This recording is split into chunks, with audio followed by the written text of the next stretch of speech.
Good morning guys, what's happening, what's going on? Welcome to another video of Ride with Raj. Today I head to Goa and right now I am at the departure. International airport, I'm flying Jet Airways to Goa. 5 o'clock is the flight, boarding time. Let's see if I make it on time. Coffee time. So one big rule, if you are coming to airport and you're wearing safety boots like me, which has steel toes, you'll be scanned through. My entire bag was ransacked totally by security because it has so much of stuff. If you're carrying GoPro and a lot of wires around, you're going to be checked thoroughly.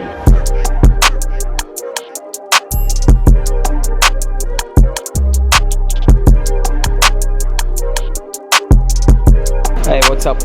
This is at the airport, right? Yeah. Okay, so I have Nicholas here. Hello. And I think you messaged me 2 weeks back, right? Yeah, that's right. Yeah, so, and Mauro, we are missing you if you're watching this. Hey Mauro! Hey Mauro! It's my turn! It's his turn.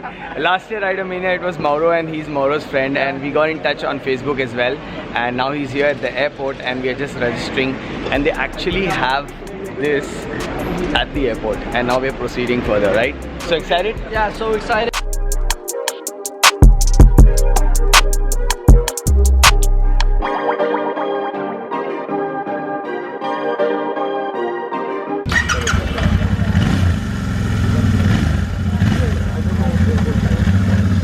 Okay, so the sun is out and the beauties are all here.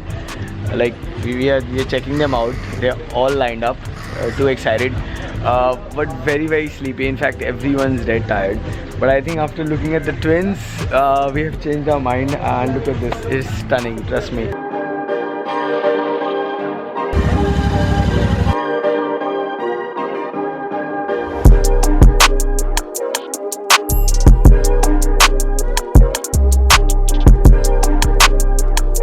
Registration done. I've got my room keys. I also have a pass now to enter around. This is also for today and tomorrow, but for Ridermania the passes are different. That I'll wear tomorrow. And right now let's go check the room out. So that's the pool area. Okay, the room tour begins because this is a fancy hotel. Oh my god, look at my bathroom. Isn't that insane? Totally lounge, and this is the tub I should be chilling in. The wardrobes are so crazy, man. Look at the size of the wardrobes. Insane.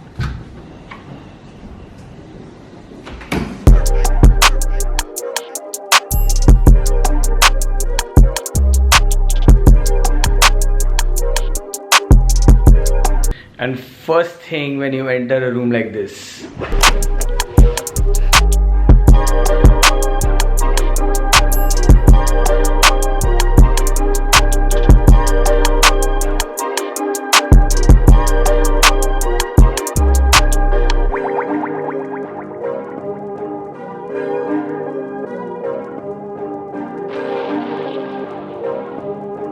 so Akhtar is saying इसमें आ जाएंगे क्या हम लोग अंदर? मैं आ जाऊंगा क्या? मैं आ जाऊंगा तो सब आ जाएंगे. आ जाएगा आराम से. So absorbing balls are here and me and Akhtar are out actually looking for restaurant na for breakfast. I'm hungry. चल आजा. As usual. Come. So now we are really hungry and क्या बोलते हैं, फटाफट खा ले because क्योंकि 11:30 को जाना है. 11:30 नहीं, breakfast time 15 में खत्म हो रहा है. So let's go eat. So we are really hungry and let's eat now. Okay, so the lobby area, right? I'll be there. All right. Thank you. Bye. Okay, so got a call from the reception.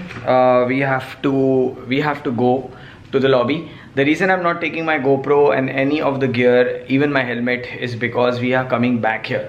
So first we're going to the garage cafe, chill out a little bit, understand the Interceptor concept.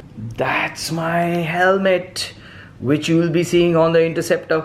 So that's Rudy. Okay, so everyone knows him. I don't need to introduce Rudy, alright? And thank you for coming on my vlog. Just a small bite is that the confusion which we were talking about. So all my subscribers would definitely want my opinion that which one should I go for, the 650 Continental GT or the Interceptor. How did you clear that with your family? Wow. You just shared that story. Well, it's interesting. I already have a Continental GT 535. I've been riding it for 3 years now, maybe more. So I said, listen, I still love the GT. So my family said, you're mad. Why would you want another GT? I said, but isn't motorcycling all about madness? No, it's not a practical choice anyway. But now I've decided I'll buy both. Oh, that's a good. And you have a nice package deal as well, right? We For do. both the bikes. We do. So guys, all the information later on, and I'll let him go because he has a lot of work to do now. Peace.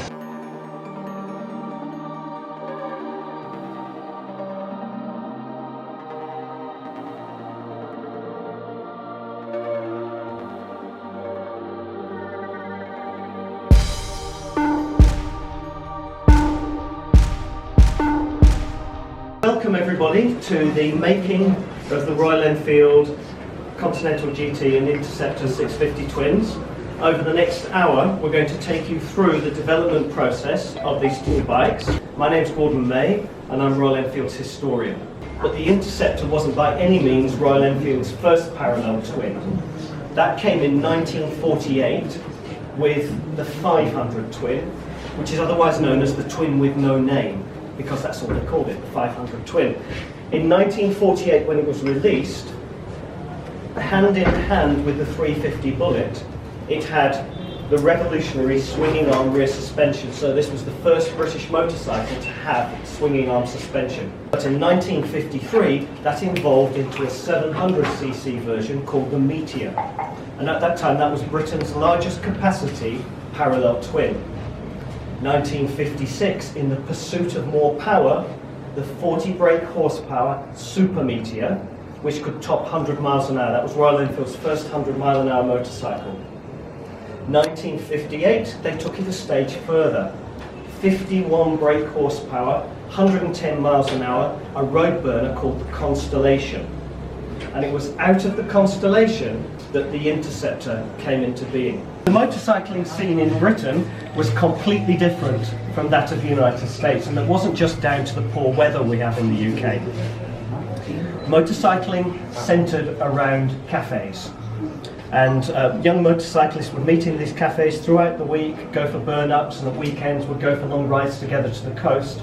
And increasingly, they wanted a bike that emulated the machines of their racing heroes. But those bikes weren't available off the production line, and the average motorcyclist had no way of getting a racer. So they began to strip down their motorcycles, to tune them, to bolt on what few accessories were available, to make them into bikes that looked like their heroes' racing machines. And they became the first cafe racers, until Royal Enfield came up with the 250 GT, which was in October 1964. This started life as a go-to-work motorcycle in 1957 called the Crusader, and very quickly the company had realised they had a winner on their hands. The engine could be highly tuned, and the frame, the chassis, was a really solid riding frame. So over the years it evolved and evolved, and in the early 1960s, young apprentices at the Redditch factory went to management and said, "This is what we want in a motorcycle. We don't want something that our dads used to ride to work. We want something that looked like a race bike." And they gave management a list of all the features they would like to see on a bike. And virtually every one of those features can be seen. We started the process of this project by looking at those bikes. We've been talking about doing this project for at least a decade now. We've wanted to do a twin for Royal Enfield, and it was always very clear to us that we wanted to do an air-cooled parallel twin. We wanted it to be authentic. We didn't want to do something that was a water-cooled bike trying to look like an air-cooled bike. And it was really important to us that this bike was accessible. We've got nearly 3 million consumers now riding UC 350s and 500s, and we wanted this to be a clear progression, a clear step for them. So it was very early on, we started with a 600 and progressed to a 650 quite quickly. But the idea was, that's not too big a jump from a 350 or 500, it's a manageable step up. And we were very keen that we captured the essence of those motorcycles in this. So we start every design process. We start with an intensive sketch program. So when we're sketching, it's a bit like having a conversation. So if you could write these things down, you would, but you can't. You draw it because it's a way of communicating what you're thinking of and where you think the product might go.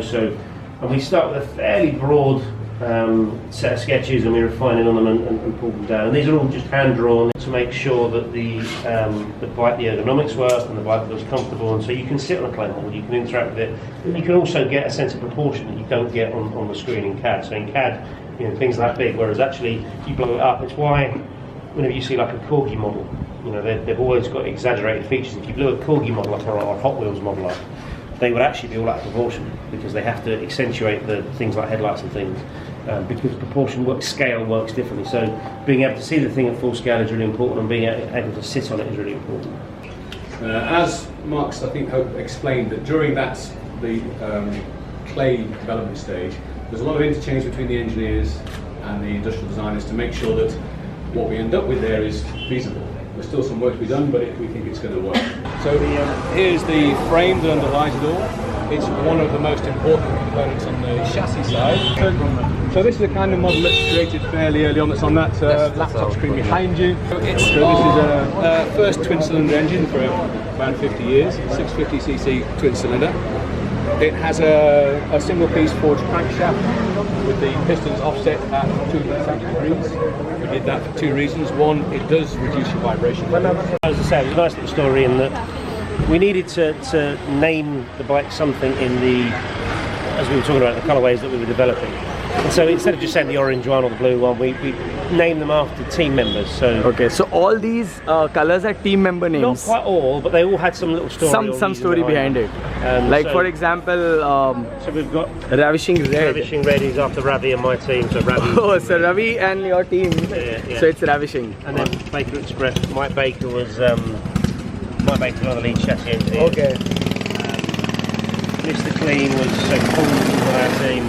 He remembered this from his youth, and so the name. Okay, so that's why Mr. Clean. Yeah. And okay, so. And actually, I mean, so there's a bittersweet part of the story as well, Sam. So Paul Ventura, who was the lead product planner on this project, was tragically killed in a bike accident during the summer. And so we've renamed the blue after Paul. So that is sweet. So he passed away on the motorcycle. That's really sad. Rest in peace. And that's why the name changed. That's the name change, yeah. Can people tour on the Interceptor with the saddlebags or the saddle stays? Are those all coming, and we can hear from Adam himself? As I discussed, we're talking about a set of city bags. We're offering a set of a roll top bag. They come in an option of a pair or a right hand. They have a volume of about 7 litres and a carrying capacity of 3 kilos. Now they're not a soft bag that you could say go away for weeks and weeks on end. They're not meant to carry that amount of weight or volume, but what they are is a city bag where you can carry your daily products, etc. Now, as a pair, you have 14 litres worth of volume and 6 kilos worth of load capacity. So yes, of course you could go away for it's a long weekend, 2 or 3 days. It's a decent amount of clothes you can obviously wash. Completely depends on rider to rider. Exactly. Completely. And how would they rack it up? Because the best part is that there is a sari guard here. But will there be any stays, luggage stays or anything coming here so that they can put other saddle belts? No, the pannier mounts that we have are exclusively for the cafes. Yeah. Alright. Well, no, they fit both the Interceptor. Both the Interceptor and the Gap. But they've been designed to exclusively work with our panniers, our soft panniers. So what Adam just highlighted is that the soft panniers which they are planning to develop, I mean they'll be in the store soon, will be used for both the bikes. So it's not necessary if you have a cafe racer, you can't put it on Interceptor. You can use it for both the bikes. Absolutely. Oh, that'll be amazing. Accessories are coming, so don't ask that question a lot because that's a question I get the most. But yes, it is touring friendly, but the products they are getting is mostly for city touring. Completely depends rider to rider. If you are into washing your own clothes, you can actually saddle up. But I think this can work out a lot of luggage systems, so that's pretty cool. Thanks Adam, thanks for your time. Thank you. ISI standards are exactly same as EC standards. So all the testing, so we work with all the helmet manufacturers, the policymakers. So ISI and EC actually same standard, and I'm not saying this because you can go up and check. It's there available on the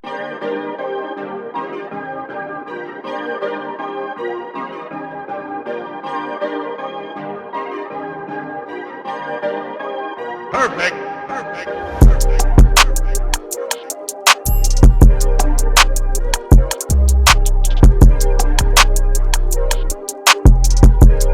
Okay, so leaving the garage cafe and Nemo's here.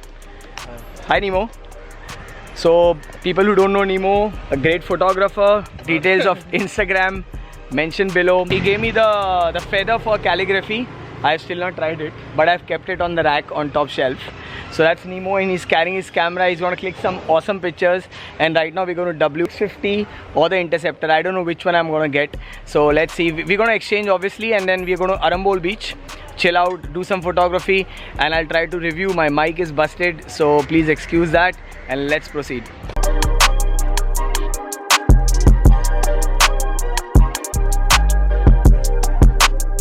Okay, so this lady is responsible to give me the keys. All right. Responsible to make sure you get it. So let's hope for the best. And Junaid bhai has got his keys already. Woo! Thank you, buddy. Shake hands, man. So Pratiksha finds Nemo the cutest. But on serious note, he's very cute. He's become red. He's so amazing. We're gonna have awesome. By the way, मेरे को चाबी मिल गई है, madam. आप चाबी लीजिए. बाकी सब भी ले रहे हैं. So see you in 10 minutes. 15 minutes. Because I want to wash up also. Okay, see you. Alright guys, look at this beauty. So it's time to start this bike and hear the sound.